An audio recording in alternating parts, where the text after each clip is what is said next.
জুবিন গাৰ্গৰ পৰিয়ালে জুবিন গাৰ্গ ফাউণ্ডেশ্যন বা ন্যাস খোলাৰ বাবে যি সিদ্ধান্ত লৈছে তাকো কেবিনেটে আদৰণি জনায় আৰু এই ন্যাসলৈ ৰাজ্য চৰকাৰে 5 কোটি টকাৰ এটা বৰঙণি আগবঢ়াবলৈ সিদ্ধান্ত লৈছে। আমি ৰৈ ৰৈ বিনালে 2 কোটি 90 লাখ টকা দিছোঁ, কিন্তু এইটো চিনেমাখনৰ পৰা পোৱা বা GST আৰ্জিত অতিৰিক্তভাৱে ট্ৰাষ্টত যাতে জুবিনৰ স্মৃতি ট্ৰাষ্টটোৱে সুন্দৰভাৱে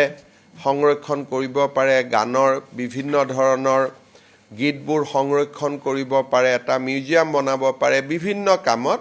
আমি এককালীনভাৱে 5 কোটি টকাৰ এটা ট্ৰাষ্টক সহায় বা আৰ্থিক সহায় আগবঢ়াবলৈ আমি আজি কেবিনেটত সিদ্ধান্ত গ্ৰহণ কৰিছোঁ। পৰৱৰ্তী সময়ত তেওঁলোকে আন আঁচনি দিলেও বা জুবিনৰ সংক্ৰান্তত বা তেওঁৰ স্মৃতিৰ সংক্ৰান্তত